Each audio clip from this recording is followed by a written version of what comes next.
पंचम काल,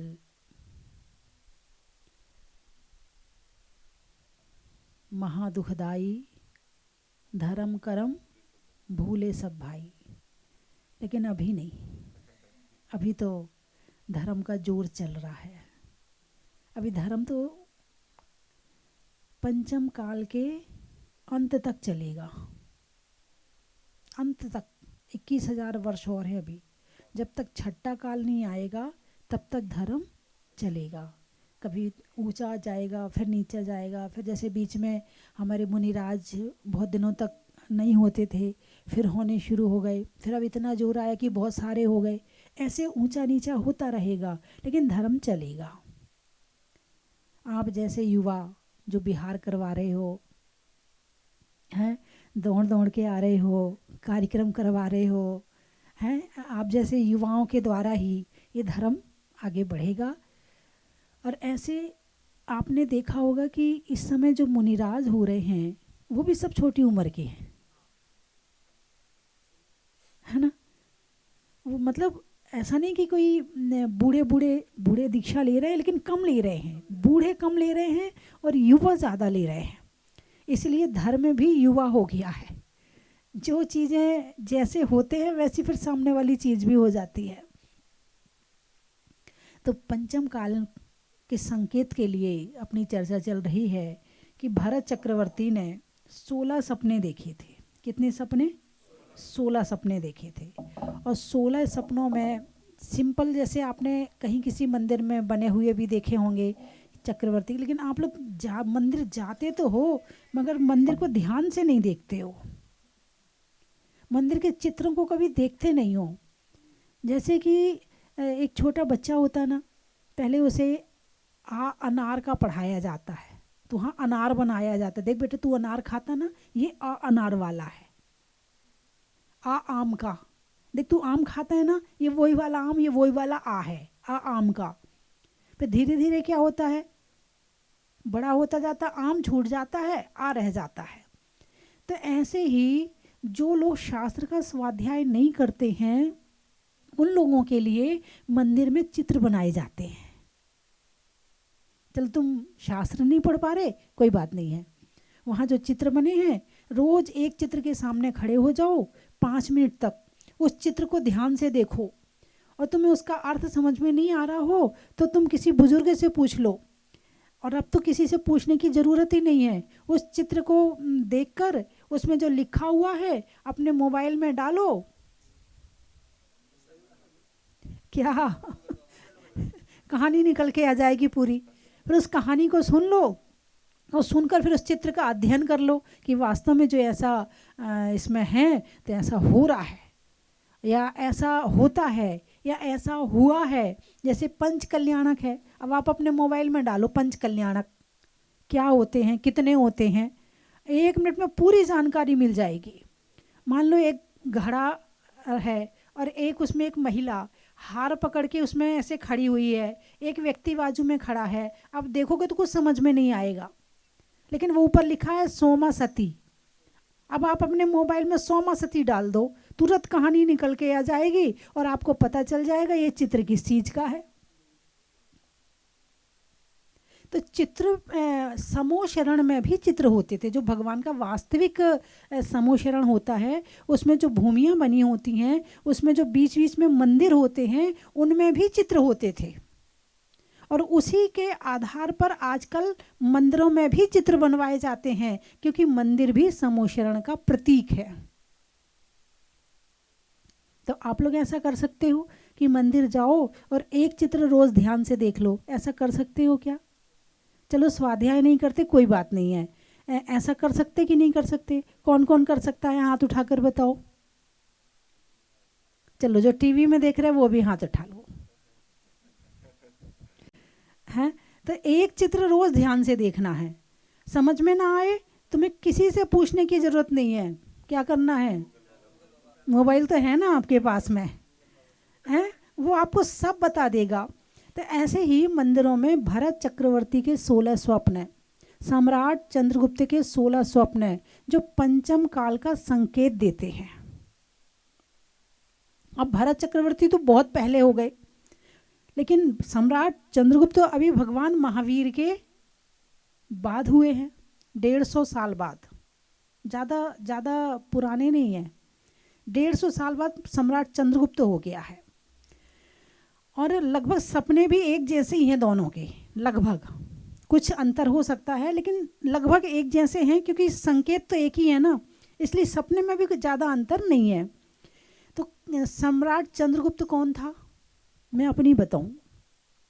इतना इतिहास पढ़ लिया, स्कूल पढ़ लिया, एमए कर लिया, इतने शास्त्र पढ़ लिए, ये ही नहीं पता था मुझे कि सम्राट चंद्रगुप्त जैन था। हाँ, मुझे ही नहीं पता था। फिर अभी बड़े गांव में जब आचार्य श्री के द्वारा जो त्रिलोक तीर्थ बना हुआ है उसका पंच कल्याणक हुआ, उसमें राजनाथ सिंह को बुलाया, जो आपके नेता हैं, बड़े नेता हैं, उनको बुलाया, रक्षा मंत्री हैं, उनको बुलाया। उन्होंने करीब आधा पौन घंटा जैन धर्म के ऊपर बोला और फिर उसमें उन्होंने बताया कि हमारे जो सम्राट चंद्रगुप्त थे वो जैन थे। मतलब आज हमारे बच्चों को भी नहीं पता होगा, इतनी महान हस्ती और वो जैन थी।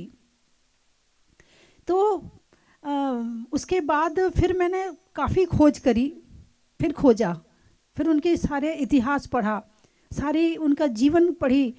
अब सम्राट चंद्रगुप्त जो थे जैन थे, अंतिम मुकुटबद्ध राजा थे जिन्होंने दीक्षा ली, अंतिम मुकुटबद्ध राजा जैन। इसके बाद मुकुटबद्ध राजा कम ही हुए हैं, उस काल का प्रभाव था, इसीलिए काल के प्रभाव के हिसाब से फिर वो तो इस तरह से कैसे दीक्षा ली कहो तो बता दूं? अरे बोलिए ना, बता देते। किससे दीक्षा ली? आचार्य भद्रबाहु स्वामी से। किससे? आचार्य भद्रबाहु स्वामी से। भगवान महावीर हुए। भगवान महावीर के मोक्ष जाने के तुरंत बाद गौतम स्वामी को केवल ज्ञान हुआ। गौतम स्वामी को तुरंत मोक्ष जाने के तुरंत बाद सुधर्मा स्वामी को केवल ज्ञान हुआ। उसके बाद अनुबद्ध केवली नहीं हुए।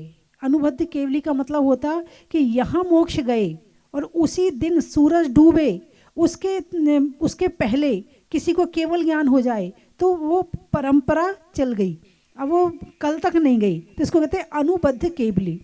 उसके बाद भी केवली हुए हैं, शुद्धधर केवली अपने कुंडलपुर से मोक्ष गए हैं। फिर उसके बाद जो आचार्य हुए हैं वो 11 अंग 14 पूर्व के ज्ञाता हुए हैं। तो ऐसे करते करते जो अपने 5वें भद्रबाहु स्वामी हुए हैं। तो गोवर्धन स्वामी जो चौथे श्रुत के पारगामी थे। तो एक दिन वो जा रहे थे तो उन्होंने देखा कि एक वहाँ पर कुछ बच्चे खेल रहे हैं और जो पत्थर होते हैं वो एक के ऊपर एक के ऊपर एक रख रहे, किसी ने 5 रखे, किसी ने 6 रखे, किसी ने 7 रखे। लेकिन जब भद्रबाहु स्वामी जो थे वो बचपन की बात है, तो उन्होंने 14 पत्थर एक के ऊपर एक रख दिए। बड़ा आश्चर्य हुआ, इतना छोटा सा बालक और इतना बढ़िया बैलेंस बना रहा है, कोई सामान्य बालक नहीं हो सकता है।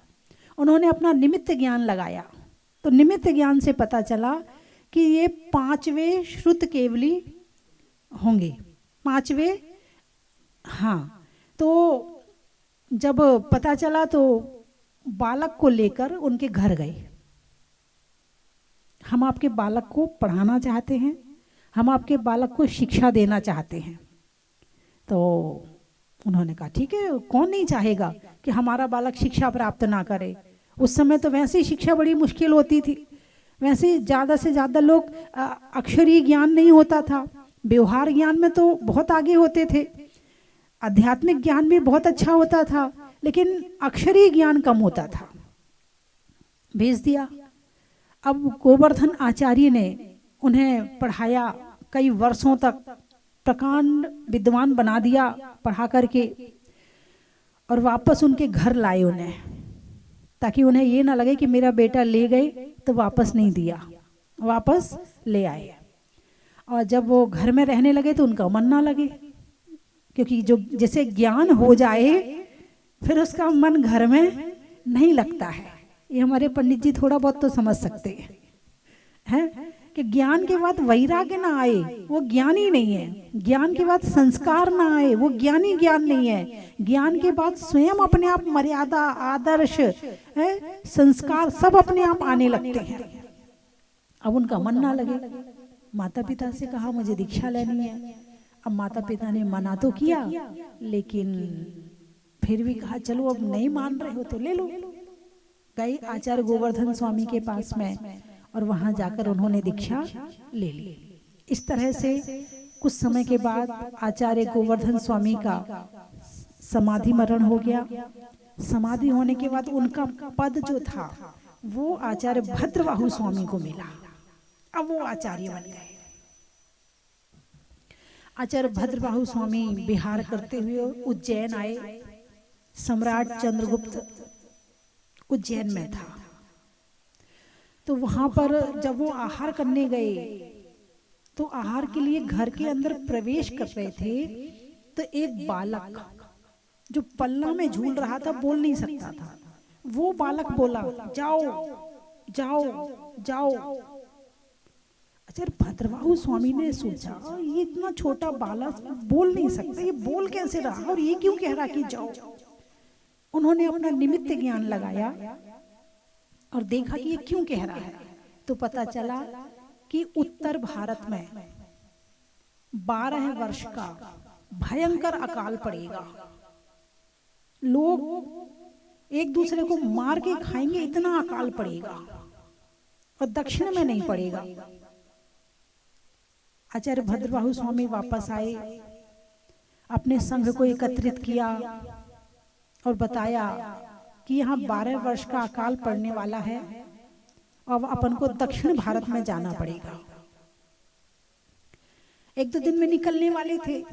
इधर सम्राट चंद्रगुप्त ने 16 सपने देखे, 14 सपने देखे। अब उसे बड़ा आश्चर्य हुआ, ये बड़े तरह तरह के अलग अलग तरह के सपने, ये क्या मतलब है इनका।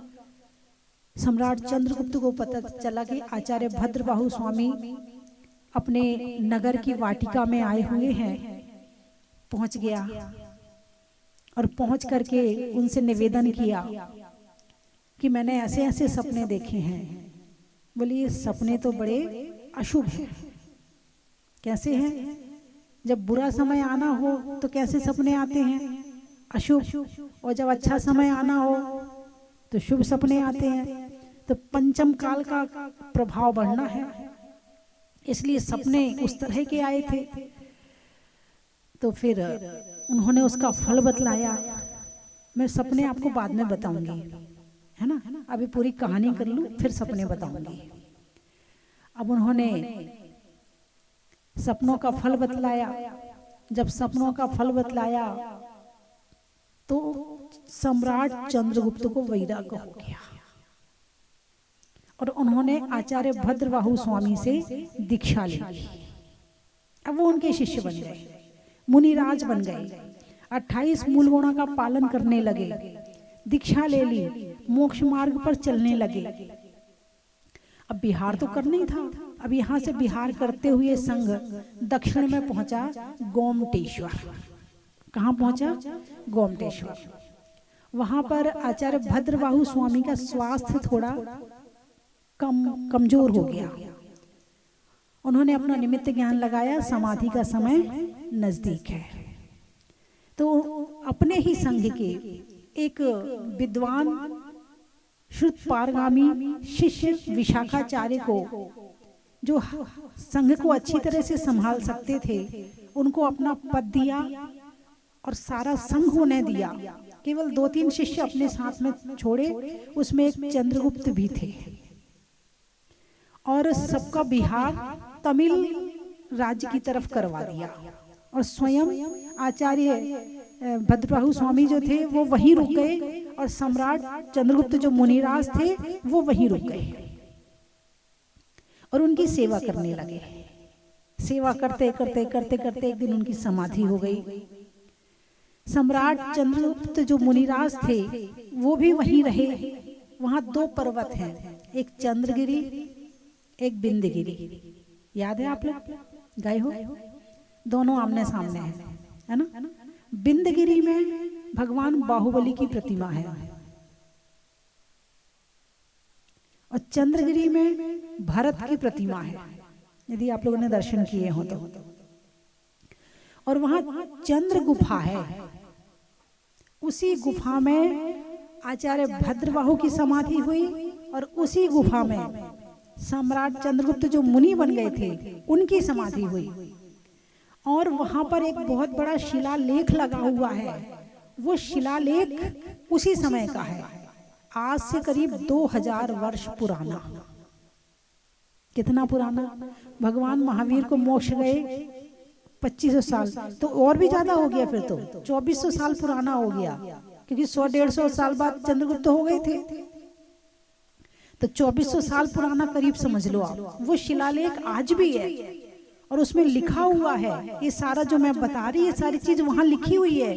अब होता क्या है, दर्शनार्थी क्या करते, पढ़ते वढ़ते नहीं है। हाँ, ये तो बहुत बड़ी कमी है।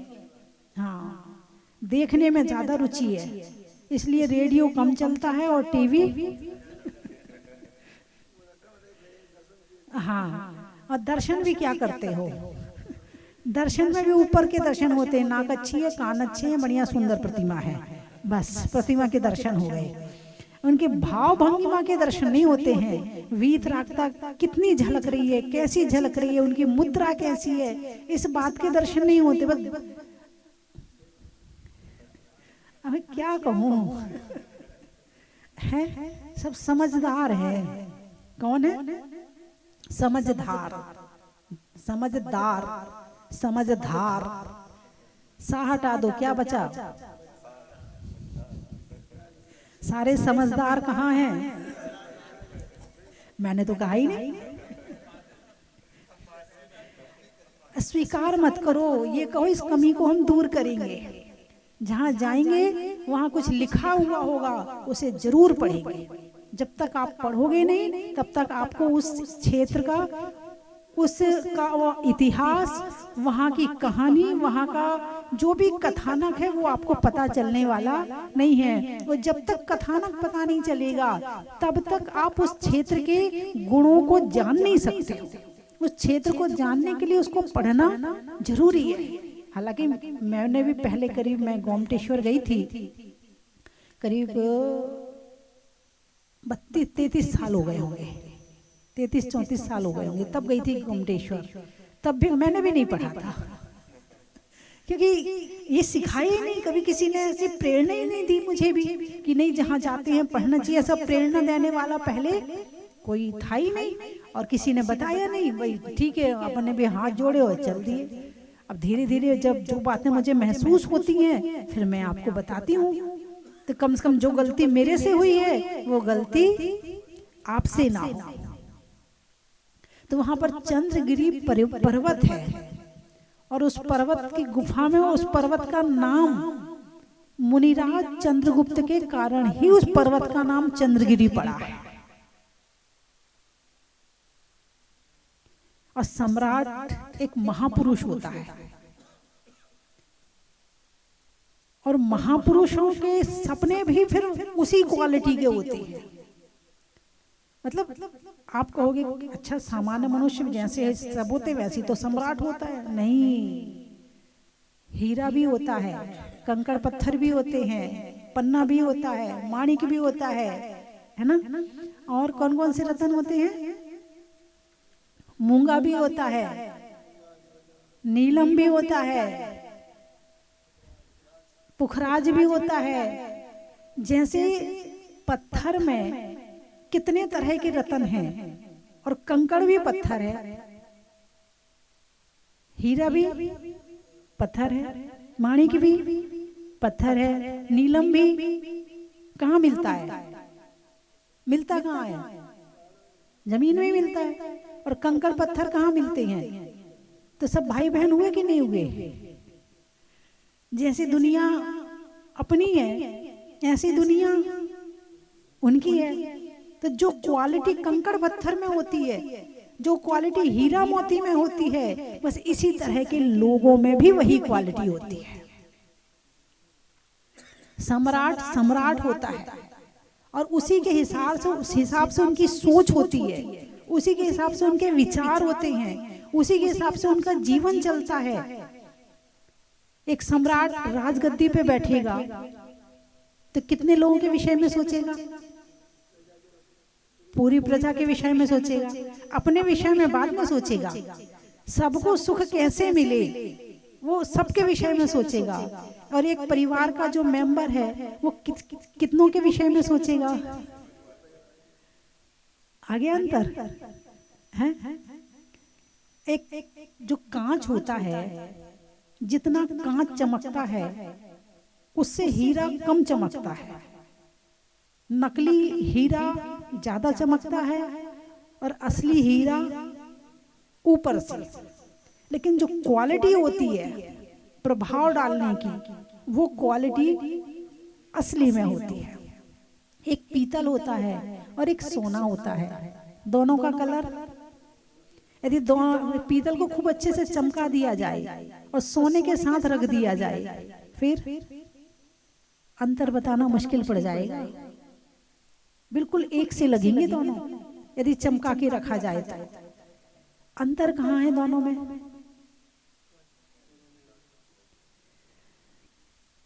पीतल को पानी में डाल दो और सोने को पानी में डाल दो, क्या होगा?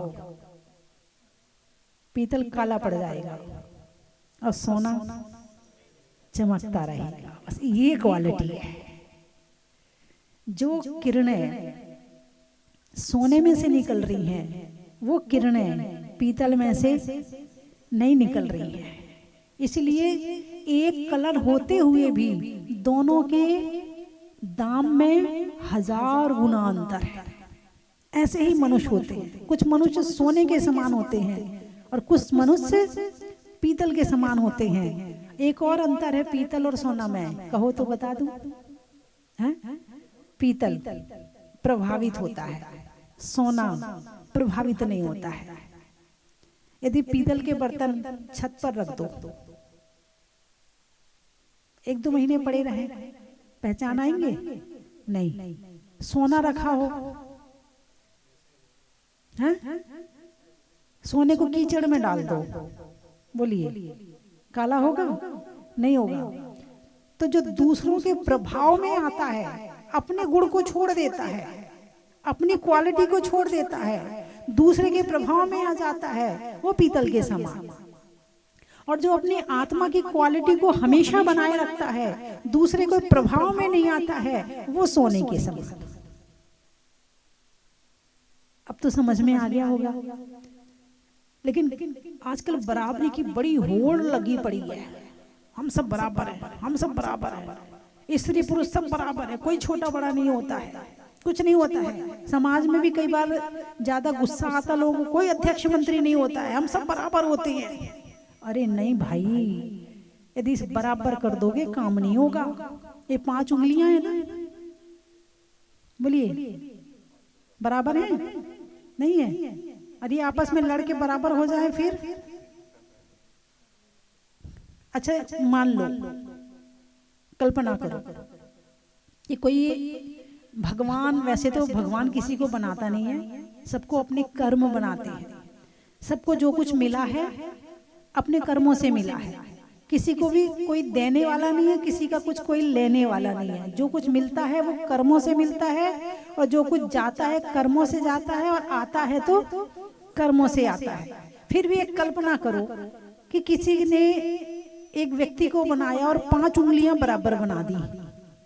आपस में झगड़ा कर रही थी, इसने मुझे इतना छोटा सा बना दिया, मुझे तो अलग बिठा दिया, इन 4 को साथ रख दिया, मैं अलग पड़ा हूँ यहाँ, मुझे यहाँ करो, मुझे यहाँ से बराबर करो, ये छोटी है मुझे भी बराबर करो। चलो बराबर हो गई 5।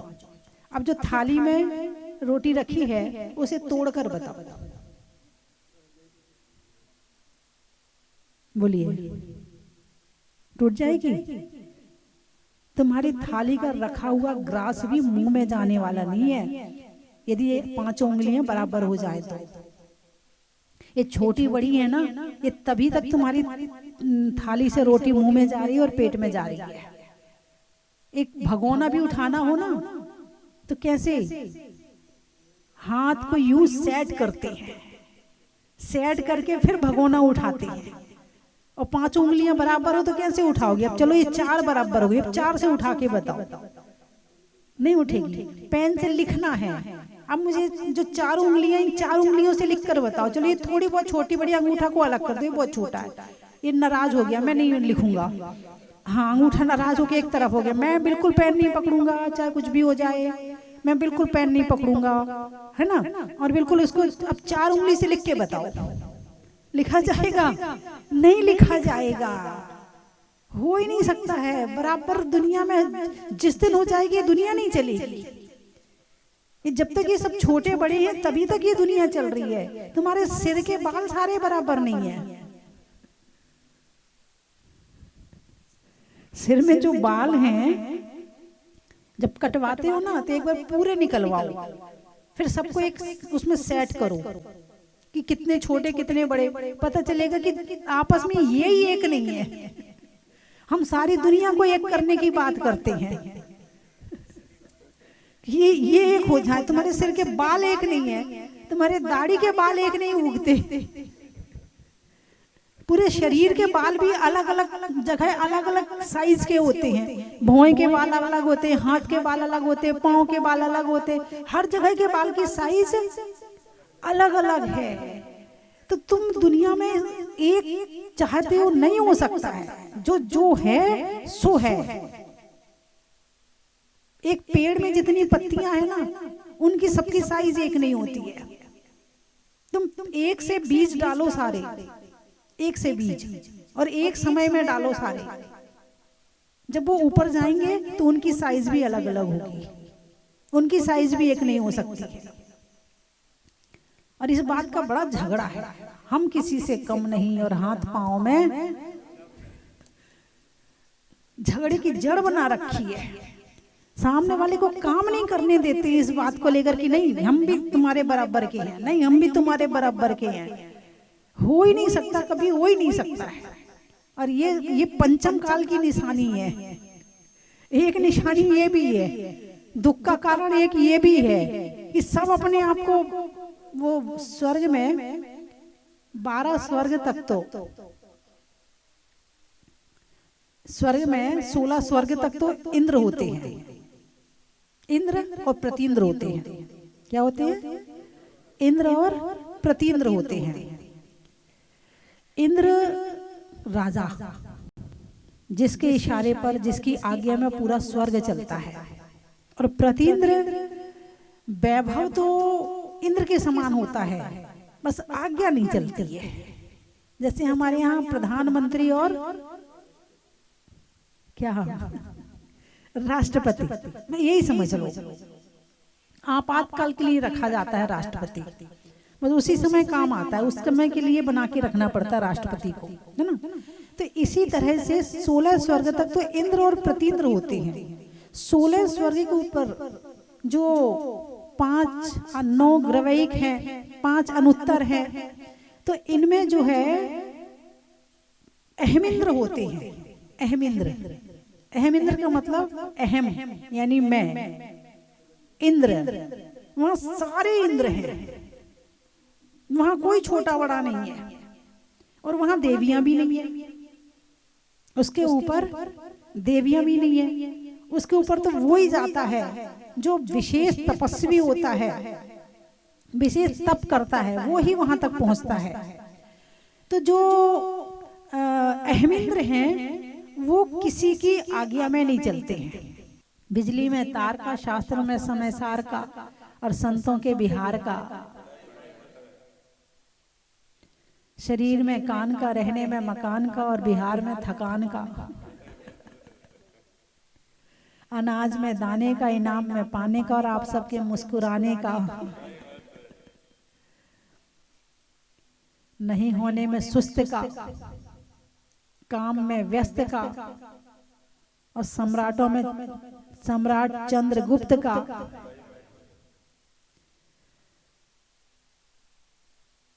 मेवे में काजू का, चमत्कार में जादू का और आचार्यों में भद्रबाहु का, अनाज में दाने का, कमरे में कोने का, और चंद्रगुप्त जी के द्वारा भद्रबाहु जी की समाधि करवाने का। नाम आए क्या?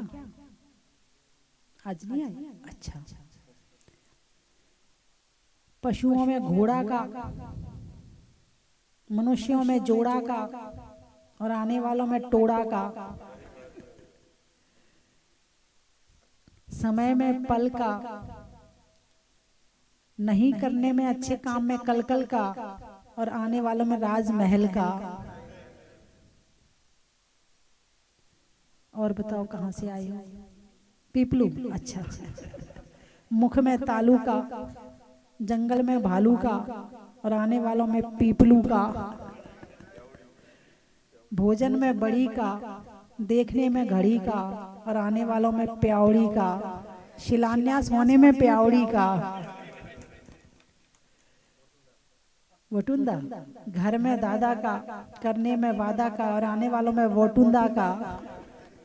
अच्छा लगता है ना, वोटुंदा, इटुंदा। लोग भी अच्छे हैं, बहुत बढ़िया। बोलिए 24वें भगवान की। जय मुनि सुव्रतनाथ, जय मुनि सुव्रतनाथ, जय मुनि सुव्रतनाथ। केवल ज्ञान हुआ उजियाला, हम अरिहंत की फेरे माला। ज्ञान अनंत शक्ति के धारी, कर्म शक्तियाँ तुमसे हारी। पूजा भक्ति तेरी गाऊं, पाप नाशने शक्ति पाऊं।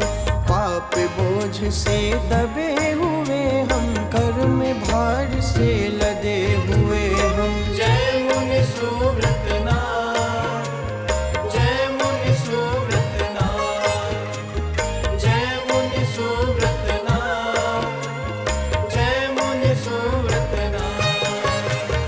माया मोह का फैला दलदल, कष्टों के मंडराए बादल। भक्तों की पीड़ाएं हर दो, निज आत्म शुद्धि का वर दो। कृपा करो तुम करुणा सागर, सुख से भक्ति की भर दो गागर। वीर जयंती शुभ दिन आया, प्रकटे भू से दर्शन पाया। जय मुनि सुव्रतनाथ, जय मुनि सुव्रतनाथ, जय मुनि सुव्रतनाथ, जय मुनि सुव्रतनाथ। ठेले पर जैसे ही बिठाया, हल्का अपना वजन कराया। शासन ले जाने को चाहा, हिले न तुम अतिशय दिखलाया। देवी अपराजिता संग में आई, खुशियाँ चहुदिस में है छाई। प्रतिमा महामनोहर सुंदर, दर्शन से मन होता अंदर। जय मुनि सुव्रतनाथ, जय मुनि सुव्रतनाथ, जय मुनि सुव्रतनाथ, जय मुनि सुव्रतनाथ।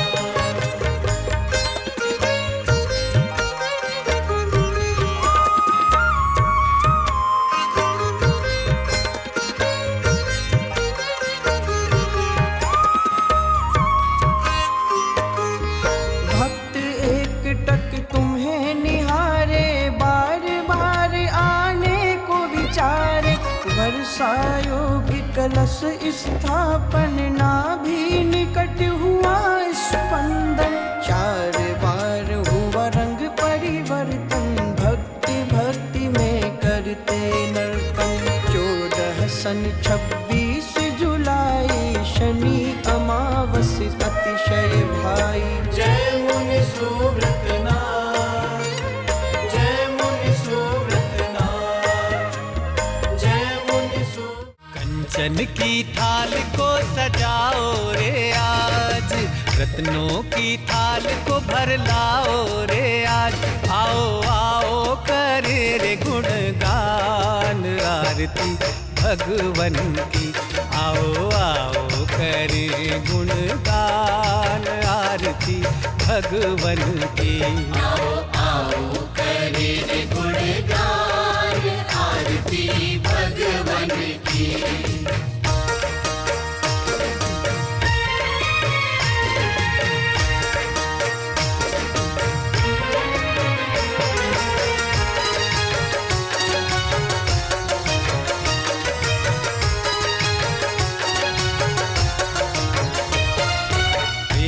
सुमित्र के राज दुलारे, माँ पद्मा जी के नैनों के तारे। पिता सुमित्र के राज दुलारे, माँ पद्मा जी के नैनों के तारे। राजगृही में जन्म लियो आप, राजगृही में जन्म लियो आप। आओ आओ मनाए खुशी आज आरती भगवन की। आओ आओ करे रे गुणगान आरती भगवन की। आओ आओ करे। भक्ति की बहेगी बयार, होगा ऐसा पंचकल्याणक पहली बार। पद्मपुरा की धरा सजेगी स्वर्ग सी, अमृत रसपान करने पहुंचेगा संसार।